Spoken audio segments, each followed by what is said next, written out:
Being an Indian, ये बात मुझे काफ़ी अच्छे से पता है कि क्रिकेट एज अ स्पोर्ट यहाँ कितना पॉपुलर है। और ये कोई कहने की बात नहीं है। जब 2024 में इंडिया वर्ल्ड कप जीत कर आया था, तब जिस हिसाब का सेलिब्रेशन लोगों ने किया, एक बहुत बढ़िया एग्जाम्पल की तरह सर्व करता है कि लोग इन जनरल स्पोर्ट्स से कितना प्यार करते हैं। पर ऐसा क्यों है? एज अ किड मेरे दिमाग में हमेशा से ये सवाल मुझे बहुत ज़्यादा तंग करता था। As I fail to understand why people even get so hyped up about sports, even though वो उसमें डायरेक्टली पार्ट नहीं ले रहे, they still show fairly extreme reactions regarding it. और मैं काफ़ी ज़्यादा क्यूरियस हो जाता था जब भी मैं ये देखता था कि लोग स्पोर्ट्स को लेकर इतना ज़्यादा पैशनेटली रिएक्ट कर पा रहे हैं। और इसका अल्टीमेट कंक्लूजन यही था कि मैं स्पोर्ट्स को लेकर उतना पैशनेट कभी था ही नहीं, until I watched an anime obviously called Haikyuu.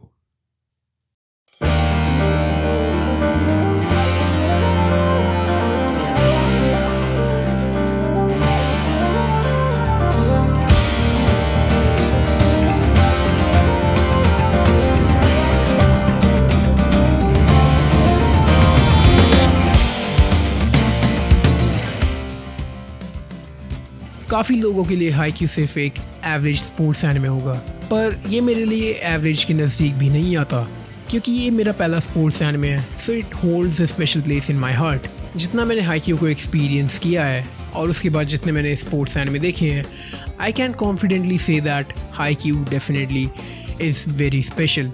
इतना कि मैं उसे हाजमी नो इप्पो और स्लैम डंक की कैटेगरी में रखना चाहूँगा, and I feel no shame about it. These two stories are legendary in their own right, and I feel कि हाईक्यू इस कैटेगरी में बहुत अच्छे से फिट हो जाता है।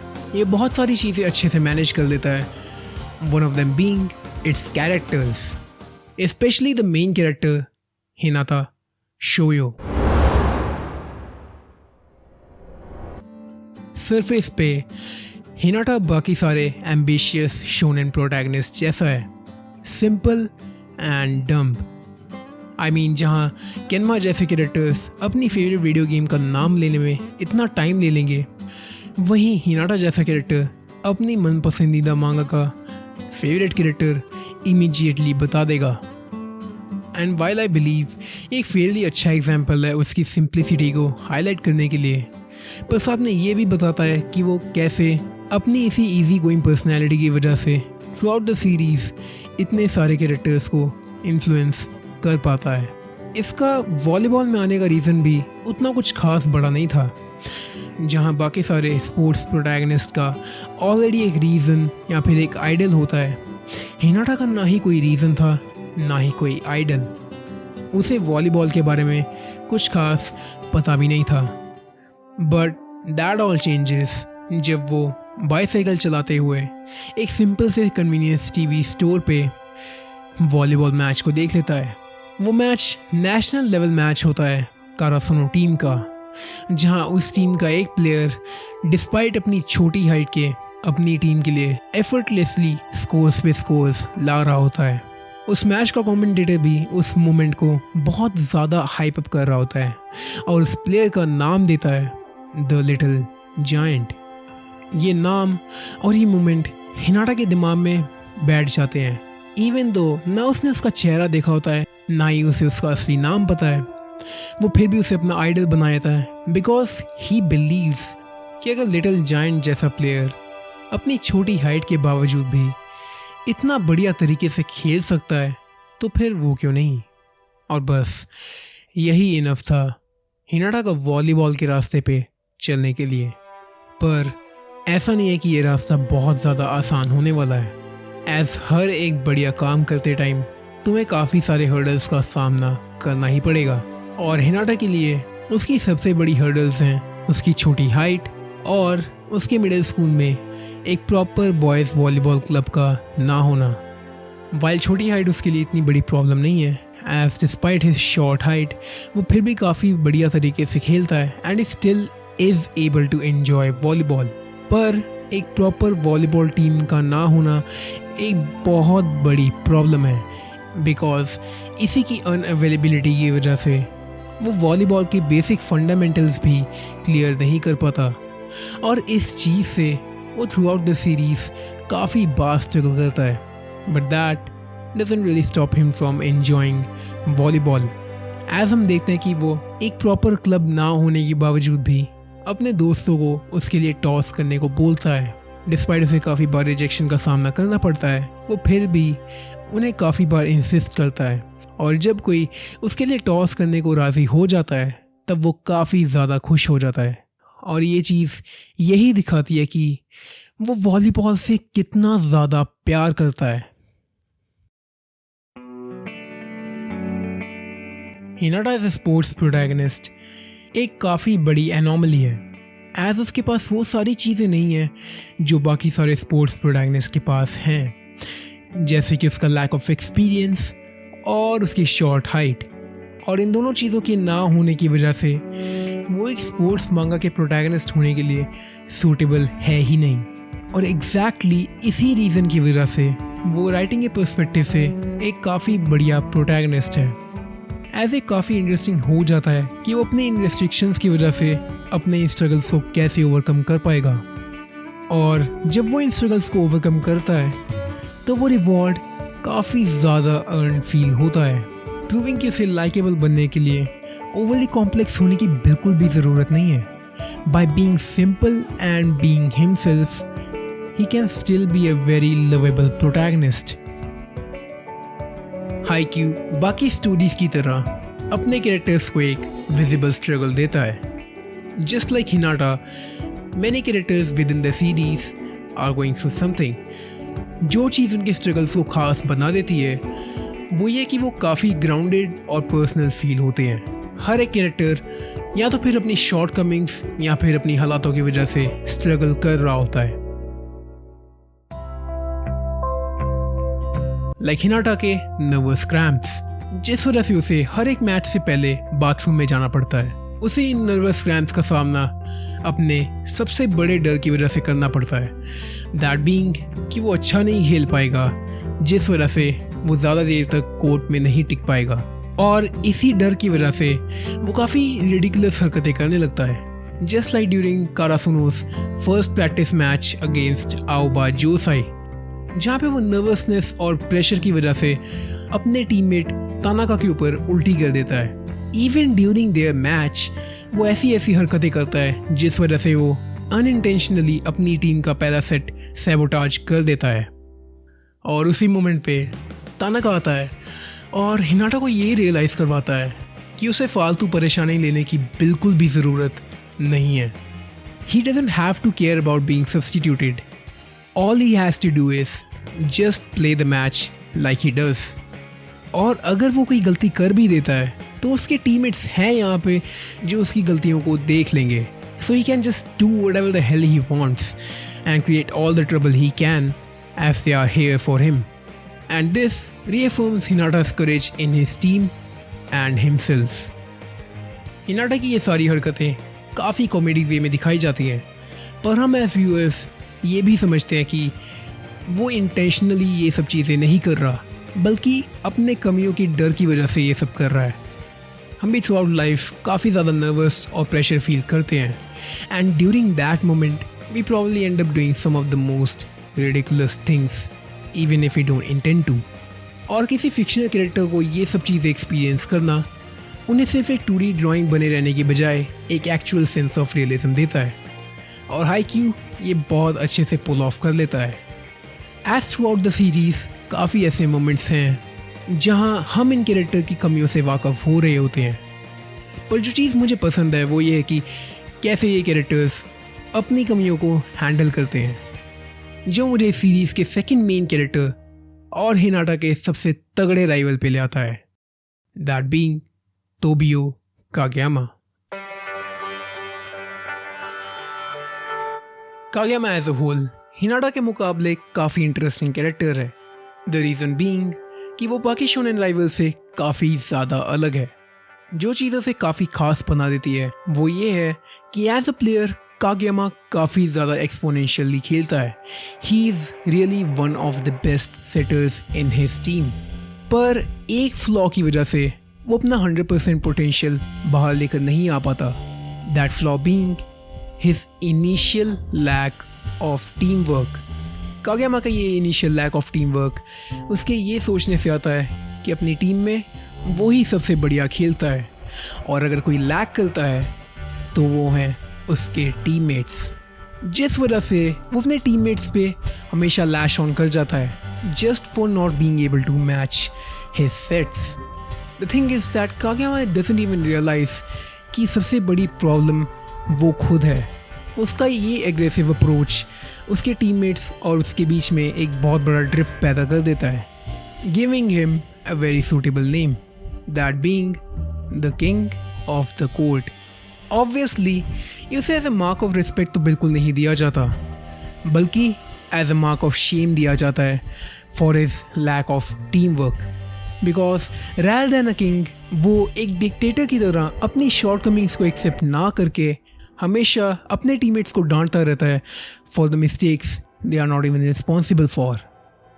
और इसी वजह से उसे अपने वॉलीबॉल करियर का सबसे बड़ा सेटबैक झेलने को मिलता है. उसके मिडिल स्कूल के सबसे ज़्यादा इम्पोर्टेंट मैच के दौरान कागयामा हमेशा की तरह ही अपने टीममेट्स को बेवजह डांट रहा होता है, पर इस बार वो बहुत ज़्यादा हद पार करने लगता है. और इसी वजह से जब वो सर्व करता है तब जो बॉल होती है वो बिना किसी के इन्फ्लुएंस के सीधे ज़मीन पे गिर जाती है. What's most shocking is the fact कि जब कागयामा अपने टीममेट्स की तरफ देखता है तो rather than look of admiration, they are giving him a very annoyed and irritated look. Shortly after that, उसका कोच भी उसे सब्स्टिट्यूट कर देता है. That puts a stain on both his reputation and his confidence as a player. पर ये वो चीज़ नहीं है जो उसे बाकी राइवल से अलग बना देती है. Surely उसका कैरेक्टर डिफाइनिंग ट्रेट है, पर ये वो डिफाइनिंग फैक्टर नहीं है जिस वजह से उसे बाकी राइवल से अलग कंसीडर किया जाए. जो चीज़ उसे बाकी राइवल से अलग बनाती है वो है उसकी और हिनाटा की relationship.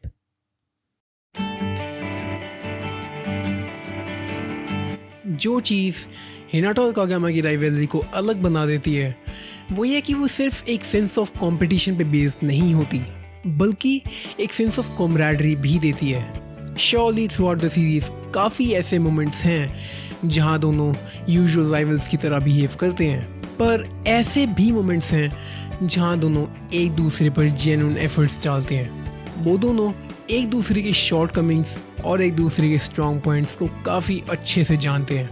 And seeing them put genuine effort for each other gives a proper sense of unity with in them. उनकी शॉर्टकमिंग्स जैसे कि हिनाटा का लैक ऑफ एक्सपीरियंस और गेम नॉलेज, जिस वजह से वो अकेले में काफ़ी वीक प्लेयर बन जाता है, और कागयामा के रेकलेस सर्व्स जो उसका 100% पोटेंशियल बाहर आने से रोकते हैं. पर जब ये दोनों एक साथ खेलते हैं तो ये दोनों एक अनबीटेबल डुओ से कम नहीं है. डिस्पाइट बीइंग बेटर राइवल्स, इन दोनों का कॉम्प्लीमेंट्री प्ले स्टाइल ये बहुत अच्छे से शोकेस करता है दैट इनकी ऑन स्क्रीन केमिस्ट्री कितनी बढ़िया तरीके से प्रेजेंट करी गई है. और यही कॉम्प्लीमेंट्री प्ले स्टाइल उन्हें एक नया अटैक इन्वेंट करने में मदद करता है, that being the deviant fast attack. ये अटैक बहुत ज़्यादा इफेक्टिव है उनके लिए पॉइंट्स आफ्टर पॉइंट स्कोर करने के लिए, पर एट द सेम टाइम वो इस अटैक के थ्रू अपने ओपोनेंट्स को ऑफ गार्ड कैच कर लेते हैं, as they have never experienced something like this ever before. Ultimately, वो अपने इस टीम वर्क के थ्रू अपनी टीम में अच्छे से ब्लेंड इन भी कर जाते हैं, पर अभी भी उनका कॉम्प्लीमेंट्री प्ले स्टाइल कई सारी जगहों पे लैक करता है.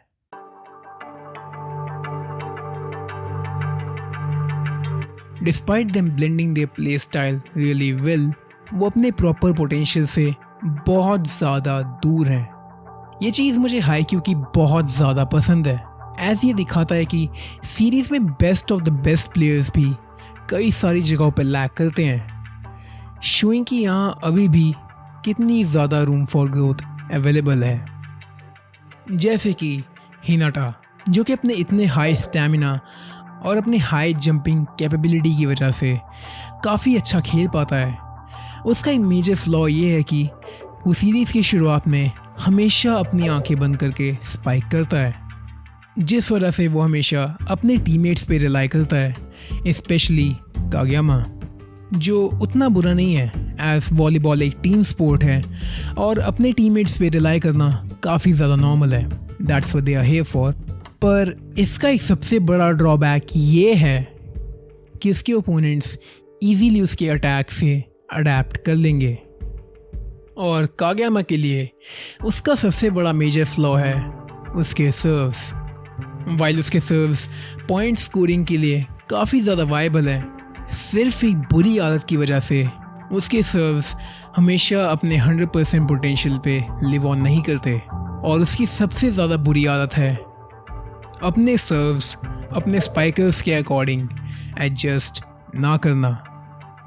जब भी मैच का कोई ऐसा पॉइंट आता है जहां कागयामा बहुत ज़्यादा पैनिक कर जाता है, तब वो ज़्यादा से ज़्यादा काम रहने की कोशिश करने के बजाय पैनिक में आके अपने सर्व्स की स्पीड को बहुत ज़्यादा बढ़ा देता है, जिस वजह से ना चाहते हुए भी उसके स्पाइकर्स उसके सर्व्स को मिस कर देते हैं। और ये प्रॉब्लम तब बहुत ज़्यादा हाईलाइट होती है जब कारासुनो और सेजो का इंटर हाई मैच होता है, जहां कागयामा अपने आर्क नेमेसिस के अगेंस्ट फेस ऑफ करता है, दैट बीइंग तोओरू ओइकावा।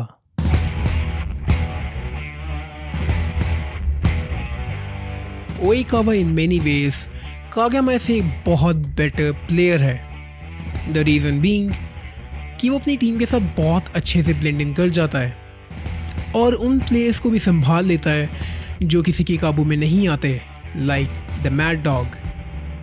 और साथ में उन टीम्स के साथ भी काफ़ी अच्छे से घुल जाता है जिनके साथ वो लिटरली पहली बार खेल रहा है। एंड इन डूइंग सो वो अपनी टीम के स्पाइकर्स का 100% पोटेंशियल बाहर ले आता है by ensuring that his serves suit the spikers needs.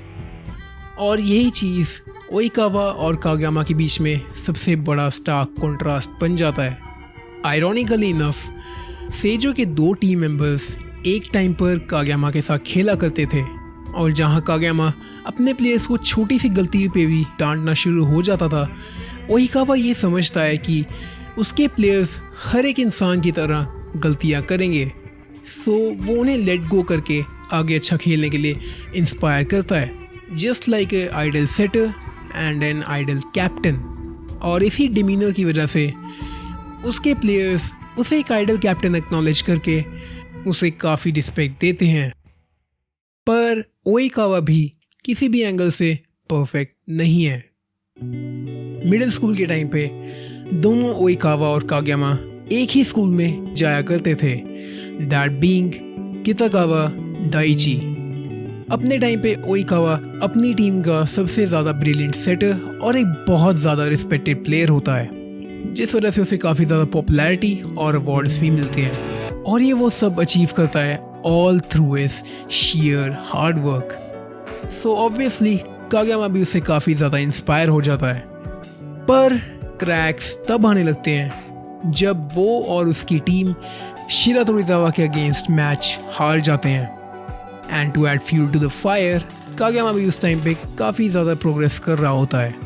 उसे काफ़ी लोग एक जीनियस और एक प्रोडिजी के कर रेफर करने लगते हैं और ये देखकर ओइकावा काफ़ी ज़्यादा इनसिक्योर हो जाता है दोनों उशिवाका और कागयामा से, जिस वजह से वो अपना वो कॉन्स्टेंटली ओवर प्रैक्टिस करके बर्न आउट करने लगता है। पर वो अपना आपा तब खो बैठता है जब कागयामा उसे एक प्रैक्टिस के बाद उससे सर्व सीखने आता है। कागयामा को लेकर उसकी नफरत बहुत ज़्यादा उभल ही रही होती है और उस पॉइंट पर ओइकावा ऑलमोस्ट उस पर हाथ उठा ही देता है कि उसका दोस्त उसे सही मौके पे रोक देता है। ये बैक स्टोरी दिखाती है that even a brilliant player like Oikawa काफ़ी सारी इनसिक्योरिटी से सफ़र करता है, just like many of the human beings out there. और हाईक्यू ऐसे ही कई फ्लॉज अपने कैरेक्टर्स को देता है, जिन्हें जब कैरेक्टर्स फेस करके हैंडल करते हैं तब वो चीज़ देखने में सच में काफ़ी मज़ा आता है। नॉट ओनली ये उन्हें काफ़ी लाइकेबल बनाया था है, पर काफ़ी रिलेटेबल भी बनाया था है। ओइकावा का इंट्रोडक्शन इस सीरीज में वाइल काफ़ी लैकलस्टर था फॉर एन एंटागनिस्ट, ये बैक स्टोरी इस कैरेक्टर को एक नई लेयर दे देती है और साथ में काफ़ी रिफाइन भी कर देती है। मेरे हिसाब से ये सारे factors coupled with the fact कि वो ऑलरेडी एक काफ़ी वेल रिटन कैरेक्टर है, उसे काफ़ी ज़्यादा पॉपुलर बना देता है इस सीरीज़ में। सो ऑब्वियसली क्या होगा जब कारासुनो जैसी अनरिफाइंड और एक इनकम्प्लीट टीम फेस ऑफ करती है सेजो जैसी कंप्लीट टीम और उनके मॉन्स्टर सेटर के against. The outcome would be a complete and utter defeat.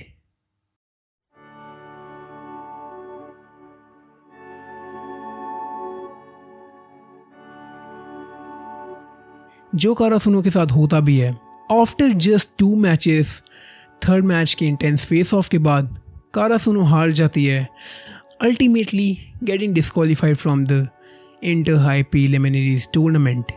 Well, not exactly, क्योंकि हम देखते दैट सीजन 2 में कारासुनो फिर से इस टूर्नामेंट में पार्ट लेते हैं। And honestly I don't know how it works because इस चीज़ ने मुझे बहुत बार कंफ्यूज किया है। Well, I believe that's just how things work in Japan apparently. Anyways, let's just get back to the video. Honestly, I kind of prefer the fact कि कारासुनो ये tournament जीतती नहीं है, बिकॉज ये चीज़ शो करती है कि अभी भी ये टीम उतनी कंप्लीट नहीं है जितना इन्हें होना चाहिए, मेकिंग इट क्वाइट ऑब्वियस कि अभी भी यहाँ पे रूम ऑफ इम्प्रूवमेंट है। एंड सो जो इस मोमेंट को और भी ज़्यादा एम्पलीफाई कर देता है मेरे लिए, वो है जब ताकेदा सेंसे आते हैं और हिनाटा और कागेमा को ये रियलाइज़ करवाते हैं कि जस्ट बिकॉज वो ये मैच हारे हैं डजंट एग्जैक्टली मीन कि वो लोग लूजर्स हैं, बट इट मीन्स कि ये कैरेक्टर्स इस हार से सीख के आगे कुछ और बढ़िया कर सकते हैं। पर साथ में ये भी सिग्निफाई करता है कि ये बस एक सेटबैक है, और अगर ये कैरेक्टर्स इस सेटबैक से उठ जाते हैं तो ये कभी कमज़ोर थे ही नहीं। मुझे ये मोमेंट काफ़ी रिलेटेबल लगता है, पर साथ में काफ़ी पर्सनल हिट भी करता है। एंड आई बिलीव ये काफ़ी हद तक सेम है उन लोगों के लिए जिन्होंने इस सीरीज़ को देखा है।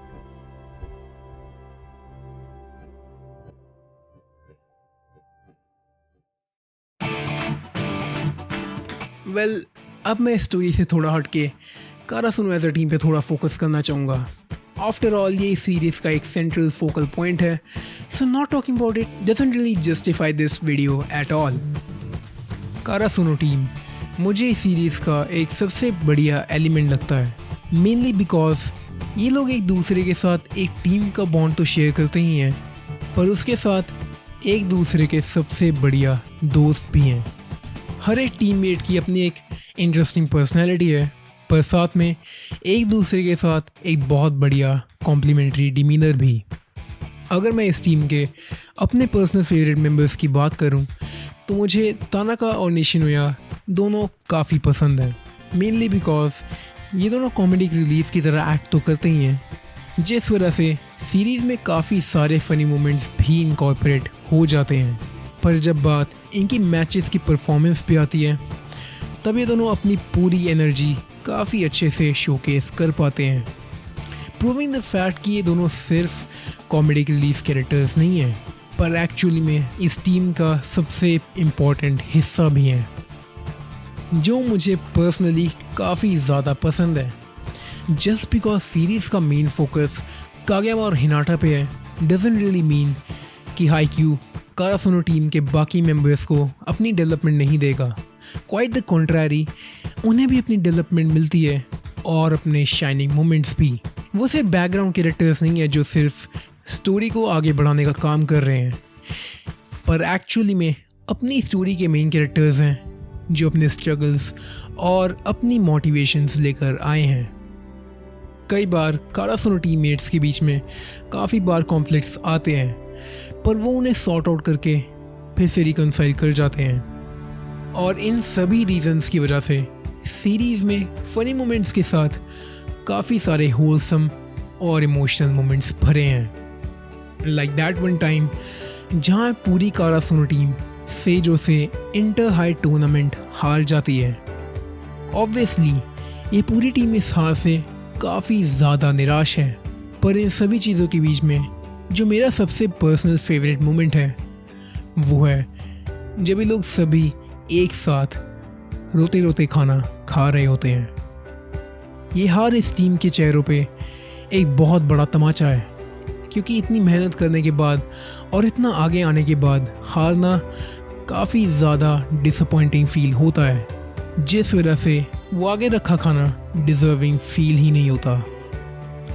और ऑब्वियसली ये लोग खाना इसलिए नहीं खा रहे क्योंकि इन्हें भूख लगी है, पर ये लोग इसलिए खा रहे हैं क्योंकि अपने आप के साथ एक वादा कर रहे हैं, वादा इस चीज़ का कि अब वो कभी भी हारेंगे नहीं। ये सारी चीज़ें कारासुनो को एक बहुत ख़ास टीम बनाती हैं, और मुझे पर्सनली ये टीम इन सभी रीजंस की वजह से ही काफ़ी पसंद है, क्योंकि हम इस टीम की पूरी शुरू से लेकर एंड तक की जर्नी और उस जर्नी के बीच में जो भी ये team struggles, funny moments, wholesome moments, emotional moments और डेवलपमेंट एक्सपीरियंस करते हैं, हम उन सभी चीज़ों का एक बहुत अहम हिस्सा बन जाते हैं, क्योंकि हम खुद इन कैरेक्टर्स के साथ बहुत ज़्यादा रेजोनेट करने लगते हैं। वेल, अब अगर बात कारासुनो पे आई है तो इस सीरीज़ के एक और बढ़िया एलिमेंट पे बात ना करना मेरे लिए सही बिल्कुल नहीं बैठता, और वो एलिमेंट है कारासुनो और नेकोमा की राइवलरी। कारासुनो और नेकोमा दोनों बहुत लंबे समय के राइवल्स हैं। ड्यूरिंग वॉलीबॉल मैचेस इनका फोकस एक दूसरे को हराने का तो होता ही है, पर उससे भी ज़्यादा इनका फोकस होता है एक बढ़िया, चैलेंजिंग और फन गेम खेलने का, giving their matches a very fitting name, that being the battle of the garbage dump. While volleyball matches के दौरान ये लोग पक्के राइवल्स हैं, पर वॉलीबॉल के बाहर वो सिर्फ रैंडम फ्रेंड्स की तरह एक्ट करते हैं। लाइक दैट वन मोमेंट जहाँ ट्रेनिंग कैंप ख़त्म होने के बाद एज अ रिफ्रेशमेंट नेकोमा एक बारबेक्यू रखते हैं, inviting many other schools including कारासुनो।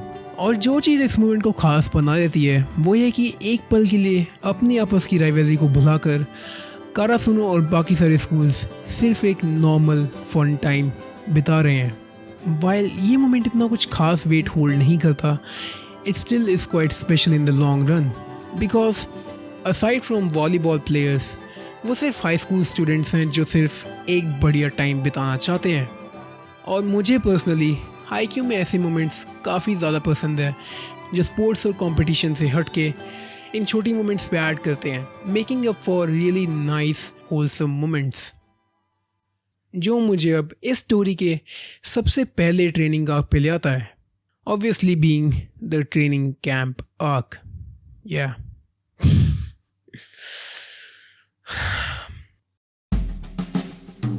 Being one of the first training arc within the series, ये आर्क डिसअपॉइंट नहीं करता, as it starts off at a really good point within the story, क्योंकि अभी अभी कारासुनो team एक हार का सामना करके आई है।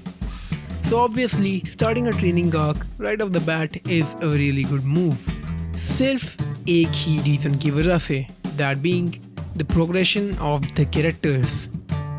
The Tokyo Training Camp जो नेकोमा ऑर्गेनाइज करता है is one of the many opportunities that Karasuno has in order to improve their capabilities. As वहाँ पे काफ़ी सारे बढ़िया स्कूल्स आएंगे और अपने स्किल्स का प्रदर्शन करेंगे, सो यहाँ कारासुनो टीम अपने फ्लॉस को तो इवेल्युएट करेगी ही, पर साथ में काफ़ी नई चीज़ें भी सीखेगी अपने बारे में, as they are gonna observe the teams really close.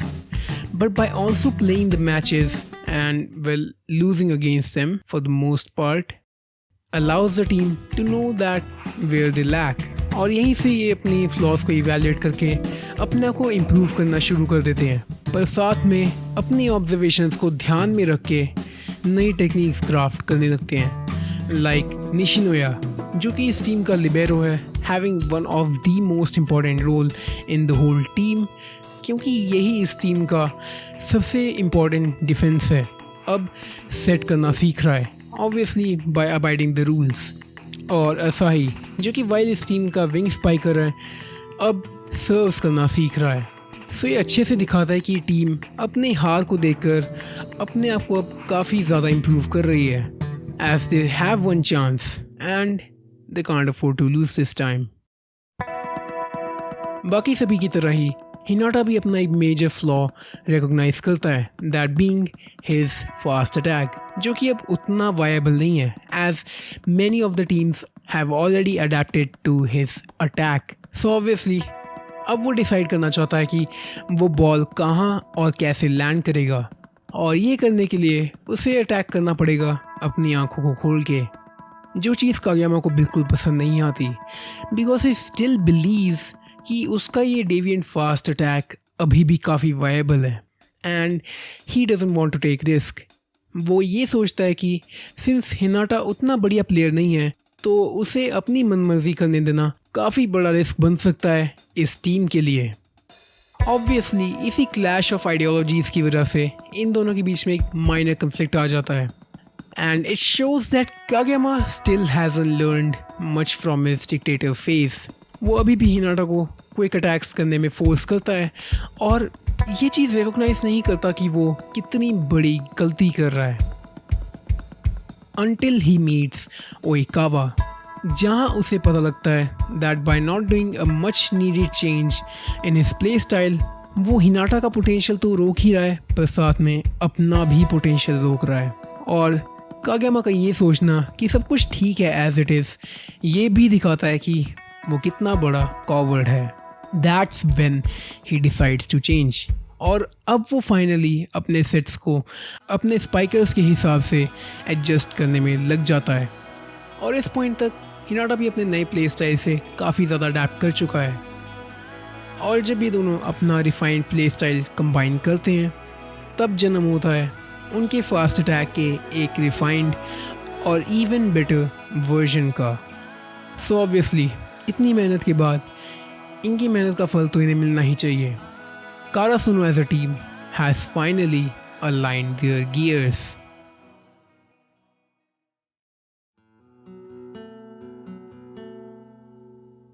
Alright, so finally ये वीडियो बन के तैयार हो गई है. I mean last video literally जुलाई में आई थी, विच मेक्स इट रफली around 5 months since my last upload and I don't know what to say man. The thing is कि मैं एक कॉलेज स्टूडेंट हूँ, सो उस वजह से मुझे अपने एग्ज़ाम्स के लिए भी तैयारी करनी थी. After just uploading the video life kinda suddenly became hectic for me you know. तो मैं उस वजह से इस वीडियो पे बिल्कुल भी ध्यान नहीं दे पाया. वाइल मेरा इनिशियल प्लान तो ये था कि मैं जैसे जैसे एग्ज़ाम्स ख़त्म करके वीडियो पे काम करना शुरू कर दूँगा, which I did and video almost ख़त्म हो ही गई थी और अपलोड भी हो जाती, बस अगर मेरा कंप्यूटर थोड़े जलवे ना दिखाया था अपने बीच में. सो जो वीडियो तुम्हें दिसंबर को देखने को मिल रही थी अब देखने को मिल रही है. सो या दैट्स प्रीटी मच इट कि मुझे ये वीडियो लाने में इतना टाइम क्यों लग गया. लिविंग दैट साइड ये वीडियो ऐसे अभी भी ख़त्म नहीं हुआ है एज मैं इसके एक और पार्ट पे काम करूँगा बिकॉज मैं उस पार्ट पे काम करने के लिए बहुत ज़्यादा एक्साइटेड हूँ. Without all said I hope जो कोई भी ये इंसान ये वीडियो देख रहा है तो यार thank you because you literally gave me around 40 minutes of your life to me man. So yeah, just thank you. और अगर सपोर्ट करना चाहते हो you know what to do right, leave a like and hit the subscribe button for more of these kinds of videos, also for part 2 because मैं वो ज़रूर जल्दी से जल्दी अपलोड करूँगा. So yeah, have a great day, अपना ध्यान रखना and goodbye.